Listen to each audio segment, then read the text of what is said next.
Bismillahirrahmanirrahim. Assalamualaikum warahmatullahi wabarakatuh. Waalaikumsalam warahmatullahi wabarakatuh. Innal hamdalillah nahmaduhu wa nasta'inuhu wa nastaghfiruh wa nastahdihi wa natubu ilaihi wa na'udzu billahi min shururi anfusina wa sayyiati a'malina. May yahdihillahu fala mudilla lahu wa may yudlil fala hadiya lahu. Asyhadu an la ilaha illallah wahdahu la syarika lah wa asyhadu anna Muhammadan abdullahi wa rasuluh.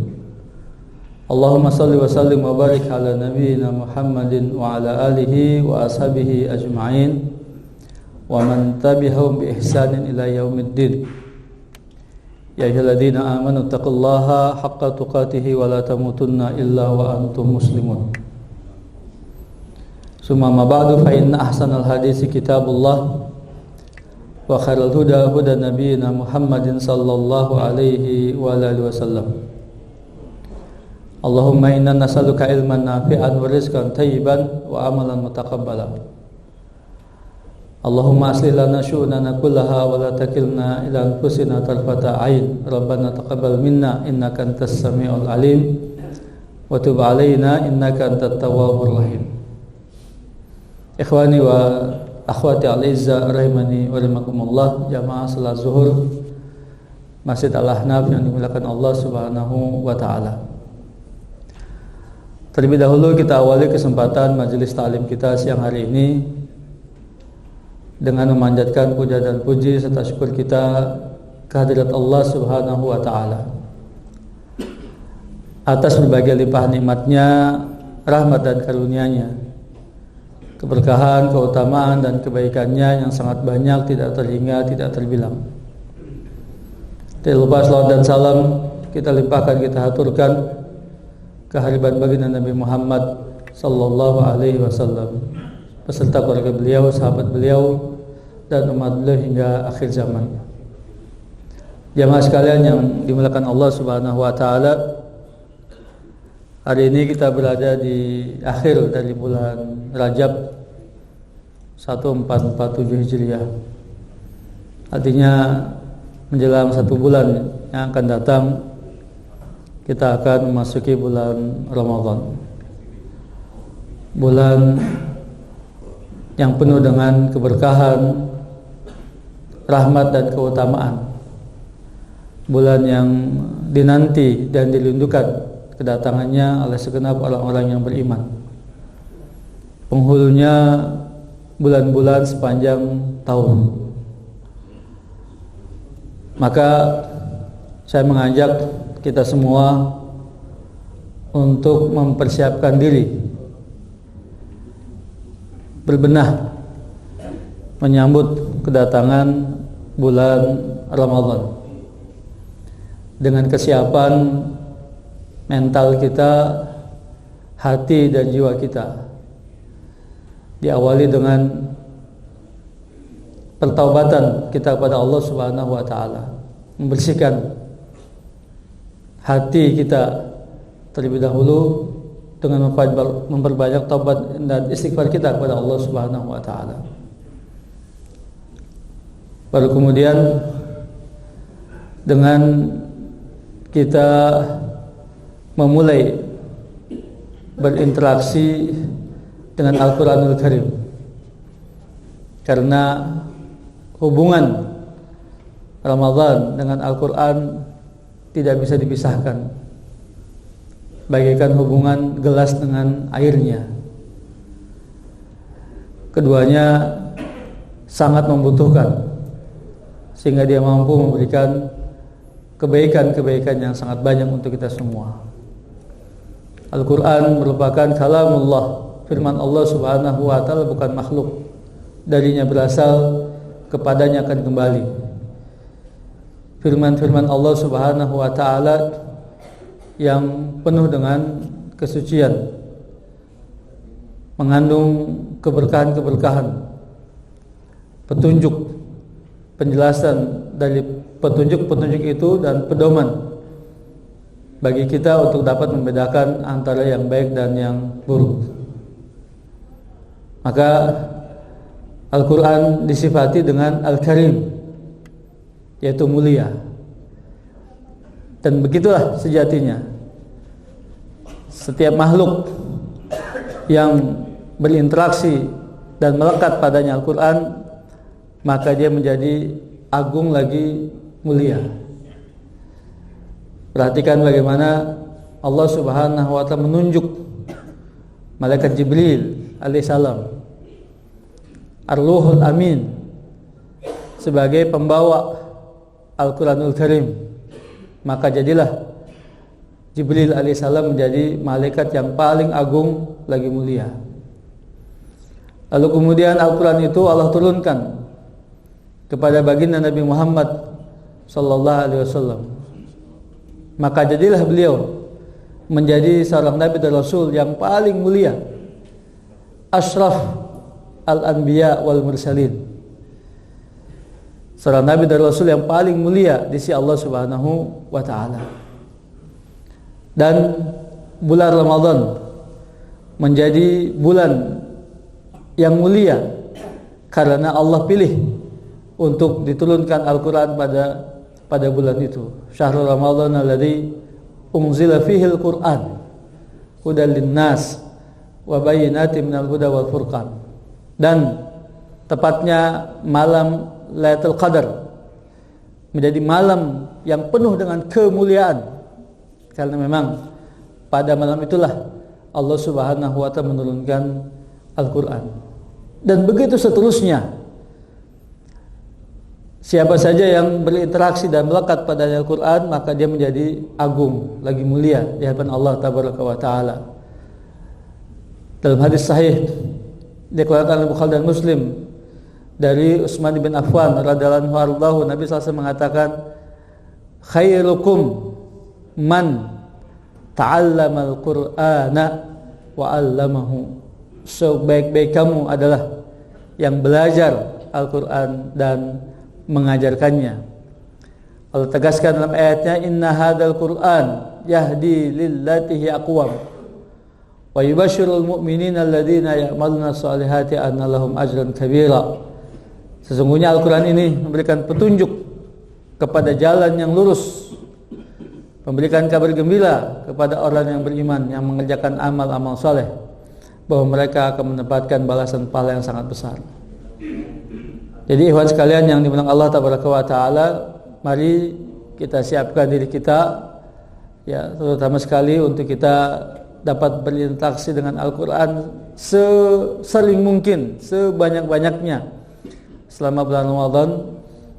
Kita tancapkan visi kita, target kita minimalnya 1 kali khatam bulan Ramadan, kalau bisa 2 sampai 3 kali, satu kebaikan yang sangat besar bagi kita semua. Semoga Allah berikan taufik dan hidayah untuk kita agar kita dapat menyiapkan diri dengan sebaik-baiknya menyambut kedatangan Ramadan dan dapat mengisinya dengan berbagai amal-amal saleh. Allahumma amin ya rabbal alamin.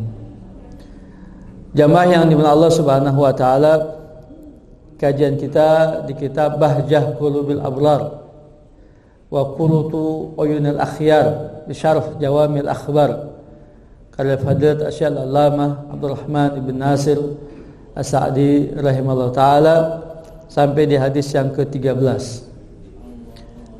Qala al-muallifu rahimahullah taala al-hadis ats-tsalis asyar an Abi Musa al-Asy'ari radhiyallahu anhu qala Rasulullah sallallahu alaihi wasallam al-mu'minu lil mu'mini kal bunyani yashuddu ba'dahu ba'dha wa shabaka baina asabihi muttafaqun alaih.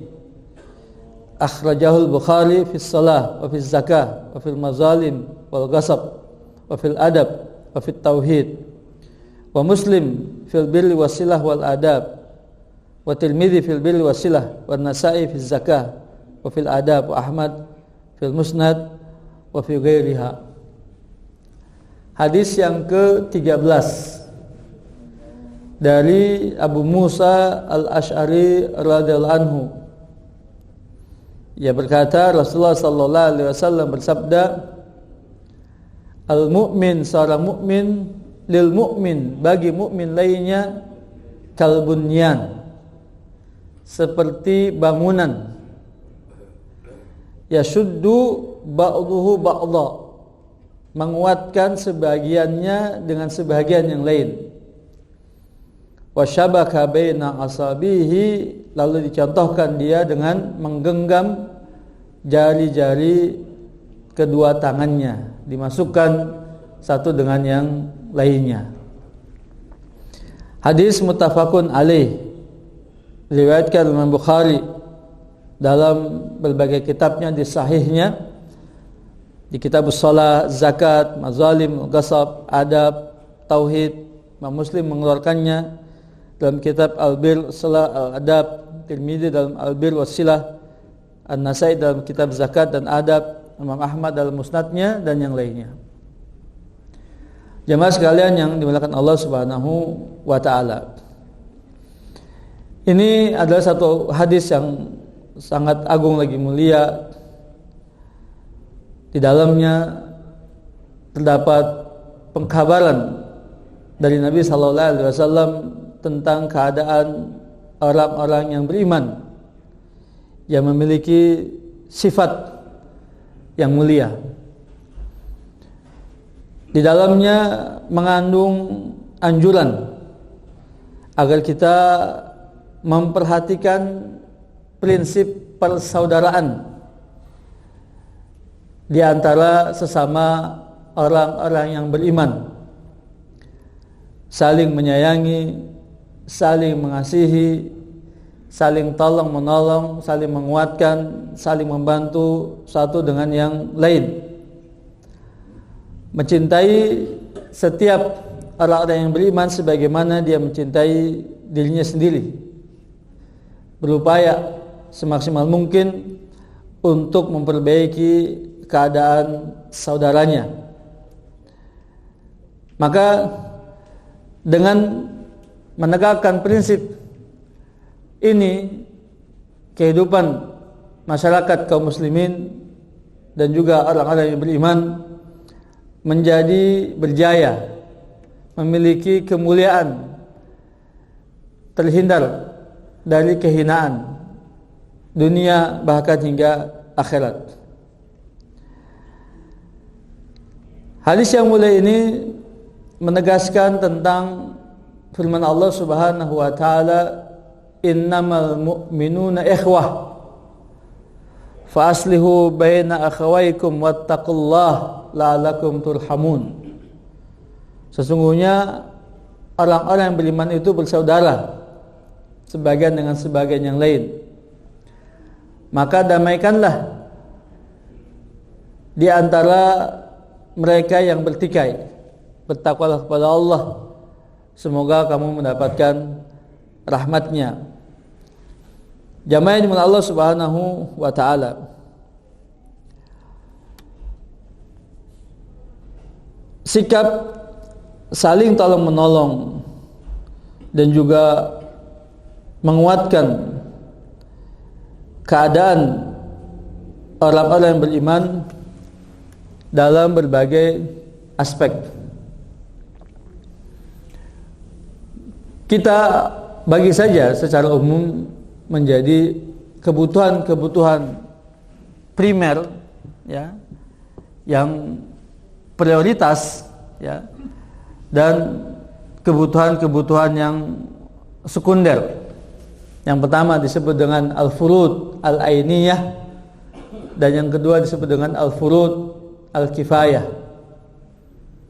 Kebutuhan-kebutuhan yang primer, ya, yang termasuk dalam kategori kewajiban-kewajiban ainiyah yang melekat pada setiap pribadi muslim, melekat pada setiap pribadi mukmin, ya, yaitu dalam rangka dia taat dan ibadah pada Allah Subhanahu wa taala. Maka ini pun menjadi satu keharusan yang ditunaikan oleh setiap muslim, setiap mukmin, membantu dan menolong saudaranya untuk menegakkan perintah-perintah yang wajib yang telah Allah wajibkan pada dirinya. Seperti misalnya salat, seperti misalnya puasa, ya, zakat, haji terhadap orang kaya, dan kewajiban-kewajiban fardu ain lainnya. Sebagaimana ditegaskan dalam hadis qudsi, Allah Subhanahu wa taala berfirman, "Man adza li waliyan faqad adantu bil harb wa ma taqarraba ilayya 'abdi bi syai'in ahabbu ilayya mimma aftaratu alaihi." Ya, barang siapa yang memusuhi waliku, maka aku maklumatkan perang terhadapnya, dan tidaklah seorang hamba mendekatkan diri kepadaku dengan sesuatu yang lebih aku cintai daripada dia mengerjakan apa-apa yang aku wajibkan pada dirinya. Maka memenuhi dan menunaikan perintah-perintah yang wajib atau fardu ain ini sudah menjadi prioritas utama, kebutuhan primer setiap muslim, setiap mukmin. Dan untuk itu kita menolong saudara kita, ya, dengan mengajaknya untuk menunaikan kewajiban tersebut. Wa ta'awanu 'alal birri wat taqwa, tolong menolonglah kamu dalam kebaikan dan ketakwaan. Karena bagaimanapun juga perintah-perintah yang wajib itu nanti akan dituntut oleh Allah Subhanahu wa taala, akan diminta pertanggungjawabannya oleh Allah Subhanahu wa taala. Maka kita saling menguatkan. Sebagai contoh misalnya, ya, apa yang kita lakukan di sini, alhamdulillah, ya, paling tidak salat zuhur, salat asar kita tunaikan secara berjamaah, bagian daripada kita mengajak saudara kita yang lain untuk menaikkan kewajiban ini secara berjamaah bersama-sama. Ya. Kemudian hal yang kedua adalah tentang al-furud al-kifayah. Ya. Kewajiban-kewajiban sekunder, fardu kifayah, untuk melengkapi, menggenapi, ya, memenuhi kebutuhan-kebutuhan kaum muslimin yang lainnya. Ya, seperti misalnya tenaga kesehatan, ya, tenaga sipil misalnya, ya, kemudian juga aparat penegak hukum, ya, kemudian juga tentara, polisi yang menjaga keamanan dan segala macamnya, bagian daripada furud al-kifayah, kewajiban-kewajiban kifayah, ya, atau fardu kifayah. Berdalil kepada firman Allah Tabaraka wa taala di surat At-Taubah ayat 122, Allah berfirman, a'udzubillahi minasyaitonir rajim. Wa ma kana al-mu'minun liyanfiru kafatan falaula nafaran min kulli firqatin minhum ta'ifatun liyatafaqahu fid din liyunziru qaumahum idza raja'a ilaihim la'allahum yahdharun. Dan tidaklah selayaknya semua orang yang beriman itu pergi ke medan jihad. Hendaknya ada segolongan dari setiap orang yang beriman itu, ya, yang mempelajari tafaqquh fid din, mendalami ilmu agama. Liundiru qaumahum idza raja'a ilaihim, untuk memberikan peringatan kepada kaumnya apabila mereka telah kembali dari medan jihad. La'allahum yahdharun, semoga mereka mendapatkan peringatan. Jadi kewajiban untuk tafaqquh fid din, kewajiban untuk menuntut ilmu dengan penuntutan yang lebih mendalam, yang lebih terperinci, berkaitan dengan hukum syar'i yang lebih terperinci, menguasai seluk-beluk Al-Quran, Kitabullah, menguasai seluk-beluk hadis-hadis Nabi SAW, dan fikih-fikih Islam serta yang lainnya secara lebih terperinci, menjadi fardu kifayah untuk memberikan peringatan kepada kaum muslimin yang lainnya tentang hukum-hukum Allah Subhanahu wa taala, tentang petunjuk-petunjuk dan bimbingan-bimbingan Rasulullah sallallahu alaihi wasallam, ya, sehingga tidak buta sama sekali kaum muslimin tanpa memiliki pedoman dalam menjalankan agamanya. Begitu pula tentang kewajiban dakwah ilallah, amar ma'ruf dan nahi munkar. Allah Ta'ala mengatakan wal takum minkum ummatun yad'una ilal khairi wa ya'muruna bil ma'ruf wa yanhauna 'anil munkar wa ulaika humul muflihun. Dan hendaknya ada satu golongan umat dari kalian yang menyuruh kepada yang baik, menyuruh kepada yang ma'ruf dan mencegah dari munkar. Mereka adalah orang-orang yang beruntung. Ya, jadi dakwah ilallah, ya, untuk amar ma'ruf dan nahi munkar. Ya, ini juga merupakan termasuk salah satu kewajiban fardu kifayah. Seperti hadis Nabi sallallahu alaihi wasallam, man ra'a minkum munkaran falyughayyirhu bi yadihi fa illam yastati falyughayyirhu bi lisanihi fa illam yastati falyughayyirhu bi qalbihi wa dzalika da'aful iman. Apabila salah seorang di antara kalian melihat kemungkaran, rubah dengan tangannya. Jika tidak sanggup dengan lisannya, jika enggak sanggup dengan hatinya. Itulah selemah-lemahnya iman. Ya. Maka kewajiban dakwah ya termasuk dalam kewajiban-kewajiban kifayah.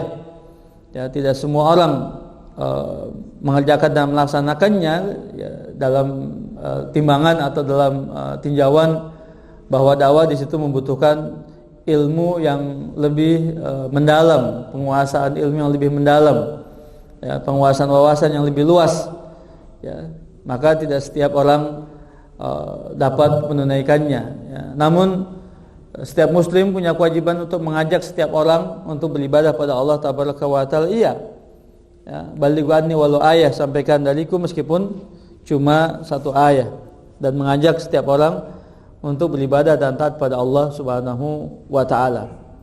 Nah, sehingga apa di sini? Sehingga keadaan masyarakat Islam, ya, umat Islam ya, berada dalam satu bangunan yang kokoh, yang sangat kuat, ya, yang saling menguatkan sebagian dengan sebagian yang lain, dalam pendidikannya, dalam ekonominya, dalam politiknya misalnya, ya, dan dalam aspek-aspek kehidupan yang lainnya. Sehingga masyarakat kaum muslimin ini tidak mudah diombang-ambingkan oleh musuh-musuhnya, ya, karena mereka sudah memiliki pertahanan yang sangat kokoh, karena diikat oleh satu ikatan yang sangat kuat dan tidak akan bisa lepas selama-lamanya, yaitu ikatan tauhid dan ibadah kepada Allah Subhanahu wa Ta'ala. Hal ini juga menunjukkan bahwa kita ya dianjurkan untuk bertoleransi,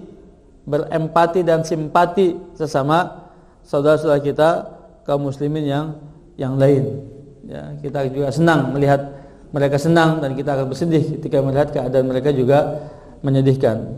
Demikian jamaah sekalian yang dimuliakan Allah Subhanahu wa Ta'ala, bahwa sebagian pakar meneliti tentang perintah-perintah Allah dalam Al-Quranul Karim berkaitan dengan urusan-urusan privasi individu dan urusan-urusan jamaah kolektif. Maka lebih banyak segala hal yang berkaitan dengan jamaah kaum muslimin, kolektivitas kaum muslimin, itu jauh lebih banyak perintahnya. Ya, salat berjamaah, puasa bersama-sama, salat Jumat ditegakkan bersama-sama, Idul Fitri Adha dikerjakan bersama-sama, kurban dikerjakan bersama-sama misalnya, dakwah dan jihad dikerjakan bersama-sama, dan lain sebagainya. Ya, 97%, ya, hampir semua perintah-perintah Allah itu ya dikerjakan secara kolektif berjamaah. Hanya 3% saja yang dikerjakan secara pribadi, individu. Ya, doa misalnya, zikir misalnya, sedikit saja yang dikerjakan oleh setiap person individu kaum muslimin. Tapi justru lebih penting adalah bagaimana dia melaksanakan itu, ya, ibadah-ibadah yang lain, kewajiban-kewajiban yang lain secara kolektif, secara berjamaah. Menunjukkan betapa pentingnya ya hidup bersama-sama dalam tatanan masyarakat yang bertauhid, yang beribadah pada Allah Subhanahu wa Ta'ala. Demikian, mudah-mudahan bermanfaat buat kita semua. Ya, terutama sekali tadi dalam kita menyambut bulan Ramadan, satu bulan yang akan datang, ya, persiapkan diri, ya, hati, jiwa, fisik, ya, mental, ya, sejak sekarang satu bulan ke depan, ya, untuk kita bisa siap menghadapi bulan Ramadan dengan berbagai aktivitas amal-amal ibadah kita pada Allah Subhanahu wa Ta'ala. Mudah-mudahan bermanfaat. Sebelum diakhiri, mungkin ada yang mau menyampaikan sesuatu, mendiskusikan sesuatu dari jemaah, saya persilahkan.